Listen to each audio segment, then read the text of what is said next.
Well, we just rolled the payloader out the door. We need to sweep this up, get that tractor moved over, and then we've got some stuff that we're going to do to the chopper. But before we do that, Jared has the 8320 out of here, and what he's doing is he is breaking in the engine on the manure pump. So we're going to run up back and see how that's running. They're moving manure right now. So they're on that, and he is agitating manure with it. So we'll jump out back and get a little look-see at what that 8320 is running like. And then we'll come back into the shop, get things cleaned up, get things moved around, and get that chopper done and out the door.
The other manure pump that we've got takes a lot more horsepower, and he said that didn't labor it enough either.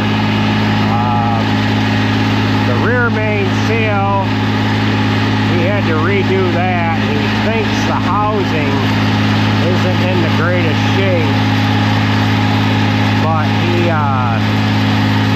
got that cover off of there, and it looks like it is doing good so far.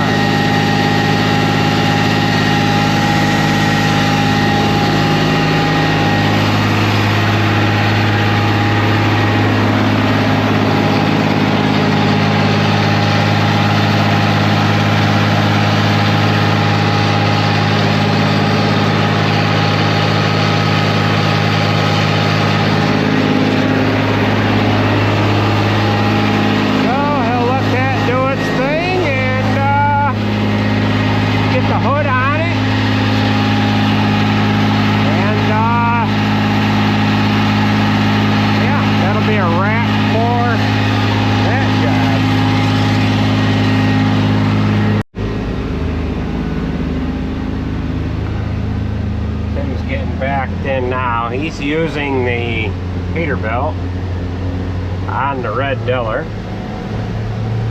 So far that truck's been doing good. Now, in the last video, we videoed this truck coming back from getting sandblasted and painted. The guy that sandblasted it and painted it, he had the front wheels sent out and had them polished, and he painted the rear wheels as well. Now this doesn't have any airlines on it, doesn't have any electrical coming back to the back of the frame or anything, so that needs all hooked up, but we'll be getting on that. Well, Jared plans on getting that in the shop as soon as he gets that 8320 wrapped up. Now we had a leak in both fuel tanks. We sent them out, had them wrapped and fixed up. And we just need to yeah, get it all together. So we'll get down to the shop, we'll get them pieces put on the chopper, and kind of discuss what that's all about.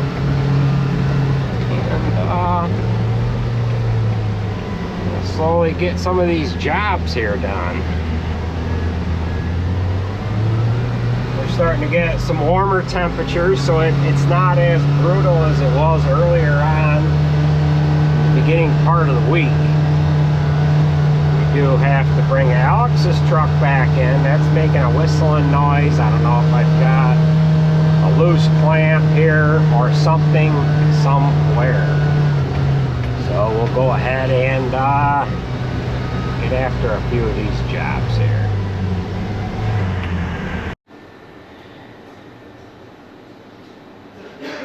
Alright, so we're in the shop here. We've got a shifting problem on the 7200 that we're going to work on. But we'll show you a project that's going on here now. We're getting a new furnace that my brother-in-law is putting in. Usually Fitzy's here doing farm work, but today he's doing the big work, right? Yeah, that's right. Oh, look at that guy. That's a cutie. Alright, so we'll leave these guys alone. But this tractor here, it's got a power quad in it, and the shift cables are stretched or something, and we can only get like C range out of it. It takes a little bit to get that, so we're going to crawl underneath it and see if it's an adjustment or if we have to replace a shift linkage cable on it.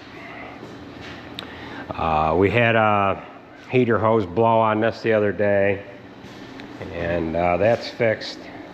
Jason's just topping off with some coolant here now, so we'll get after it here. Alright, so the other day Jake, he ended up put some new seals in this gearbox. We had noticed that the seal on the back side of this gearbox on the top rear feed roll was leaking, so he came, resealed all that. He was hooking everything back up, and he said, hey, your coupler is not any good. This drives the head here. There's a power shaft that comes off down there, comes up into this point here. He said that drive assembly is no good. Oh, by the way, the tractor has issues inside the transmission. So we're going to get that washed up and send it over to Siding Stricker. I thought it was going to be just a cable, but that doesn't seem to, can't adjust anything. It doesn't want to go into A, B, D, or E, and it has trouble with C. So at some point, this is just going to end up, yeah, costing us a lot of time. So Jake looked these parts up, and in order to rebuild this assembly here, it was going to be like, I don't know, I think he had somewhere in the neighborhood of $1,200 or $1,500 for that. To buy this whole kit, this whole unit right here, was like $3,000. You ready for this, Jared? This unit with the shaft and this here was $2,200 or $2,300. $1,200 to $1,500 to rebuild what we had. $3,000 for this guy, and $2,200 or $300 for the whole thing, and we get the shaft. So now we have a shaft assembly. Well, we've got our other ones over on the floor over here. And look at the instruction manual that they sent us. What this, in the fuck? This here came with it. So there's a lot of money involved in this kit here. But at any rate, we're going to unbolt this guy here, just bolt that one into place, And we'll be able to roll this guy right out the door. So you guys could check that part number for yourself. It's a BXE 10998.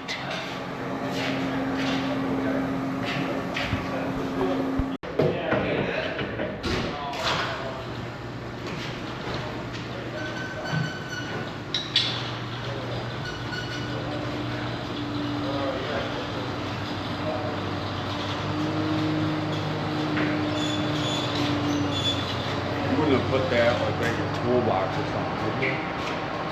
Maybe it's down below. Up above, down below.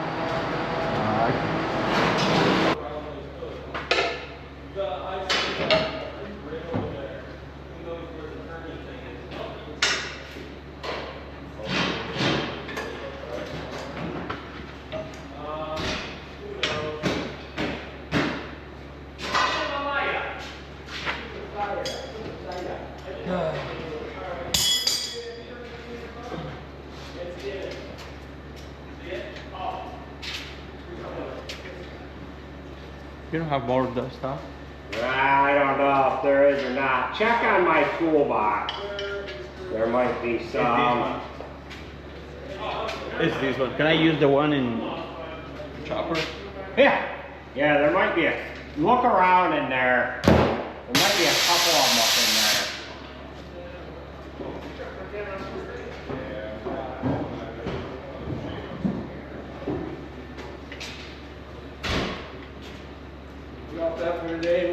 Yeah.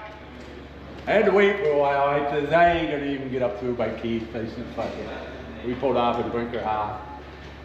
Then the plow goes by me going the other way. I'm like, okay, he goes, where does he turn around? He either turns around by finally ours or at the bottom of the curve, and then comes back through. They came back through and I followed him up. Wouldn't have made it. No. Not with them tires. Maybe with the new tires or grippier tires. Oh, that's right. You had Peter. Yeah. Carry that. Damn shiny new. Yeah. The other one had a lot of wear. I know it does. Yeah, it did. And then it was $1,200 or $1,500 to rebuild just this part that we had. $3,000 for this whole thing, and $2,300 for this and that shaft. So this and the shaft is cheaper than just that, or whatever, like that. Yeah. Did you figure that out, or did somebody tell you? Jake did. Okay, good. Save you some money. Yeah. So that. How much for just this? It was $3,000 for this whole bracket. Right.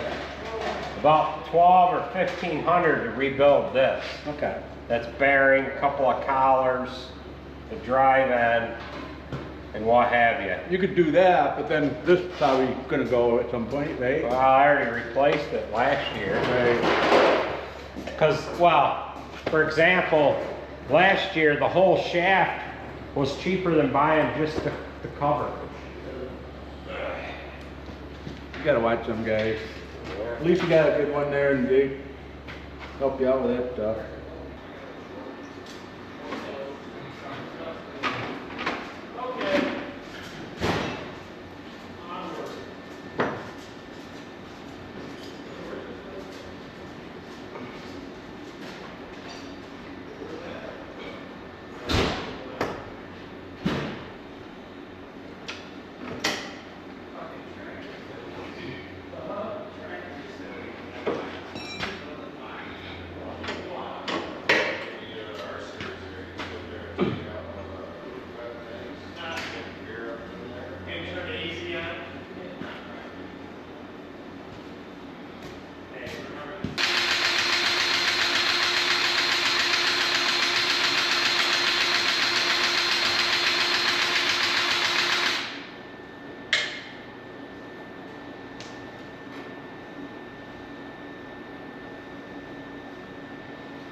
All right, so we have the work done on this chopper. Now we can actually put it away. It's been hanging around the shop here for quite a while, but this was the last piece that we were waiting for. Was this coupler to drive the head and that shaft. So we've got that on there.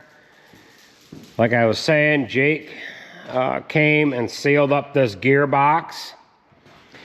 And we went round and round with trying to find the reason as to why that hydraulic pump was making that noise. And for whatever reason, it is not making the noise now. So we can't fix what is not broken. Getting back to the pricing and whatever on the shaft assembly here.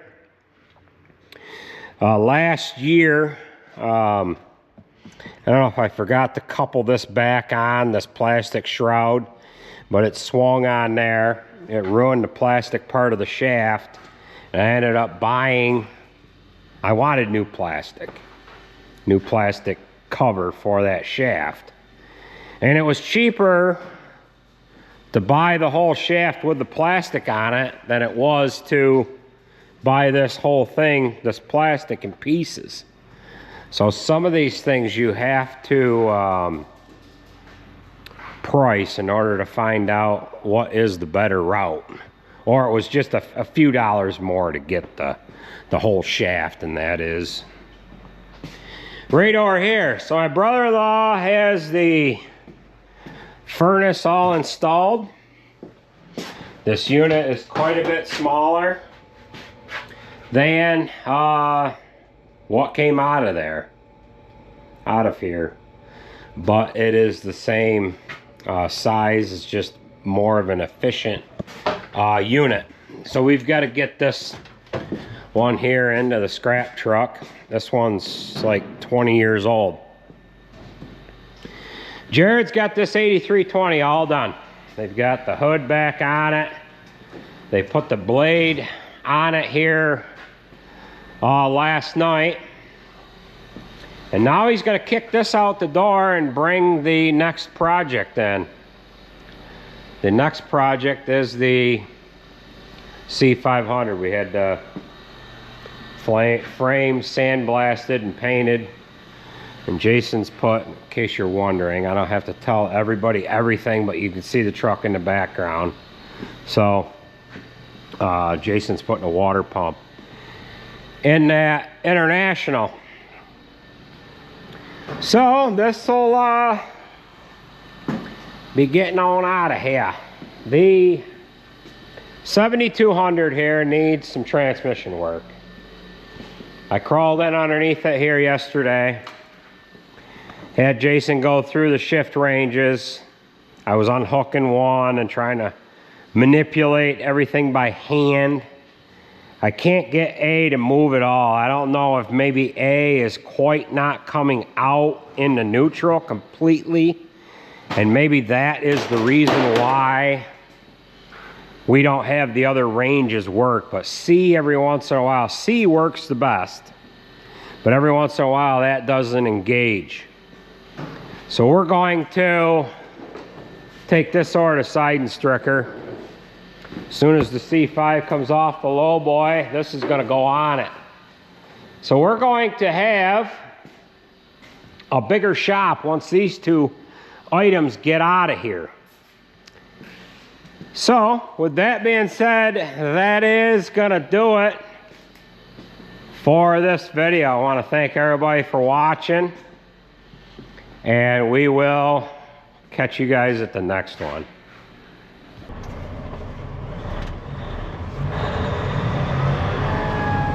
There it is right there.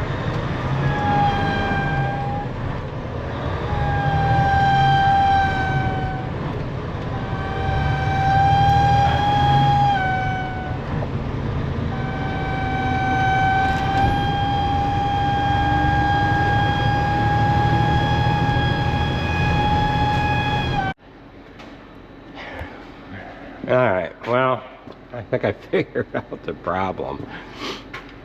The EGR cooler has a connector that goes back over to the intake side, and those clamps are not tight. If I can get climbed up on here. Yeah. As soon as I opened the hood up, I said, oh man, wouldn't it be nice if it was that? So you can see there's two clamps, one there, and neither one of them are tight. Neither one of them have even been fastened. So we'll fasten those, and that's going to take care of our problem.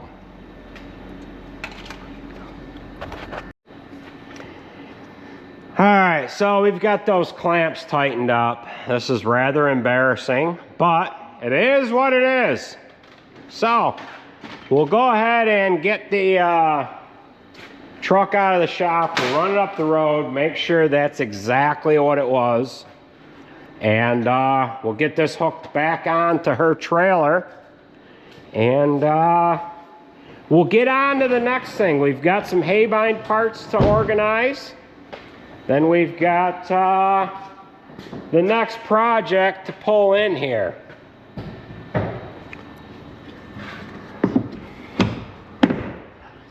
Andrew's here with me now, so you gonna go for a ride in the truck with me?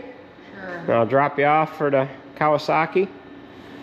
Got your complete dairy swag on. Yeah. Nice sweatshirts, ain't they? Yeah, I wish they would have put the name the other way so I could read it. But oh. Yeah. Sometimes I forget my Turn around. Oh. Yeah. Yeah, Nate ended up getting sweatshirts and t-shirts and hats and the whole 9 yards for everybody here. So, Nate, the contractor that's doing the work on the parlor. So, why don't you grab that door for me? And I'm hoping that we can just start this up. Not hear that embarrassing noise. And get this hooked back on the trailer. We'll mash the pedal here 1, 2, 3 times just to see if we can't.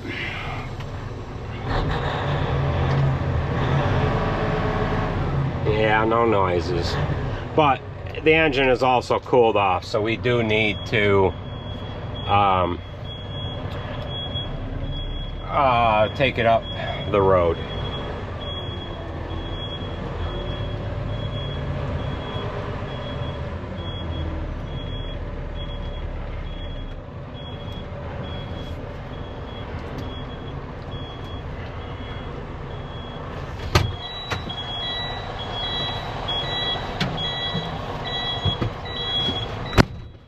She is going to be pissed at me when she finds out that that's all it was, and she had to forfeit driving that day.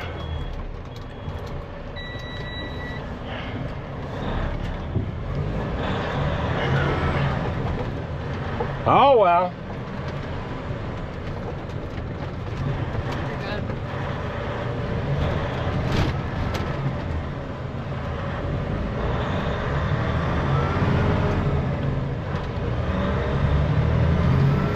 Yeah, we ain't hearing that noise anymore.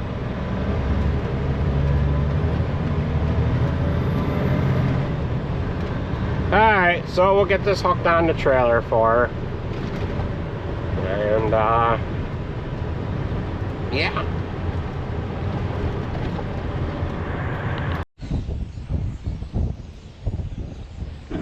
Alright, so we've got that all hooked up for her, and she can go back to hauling manure.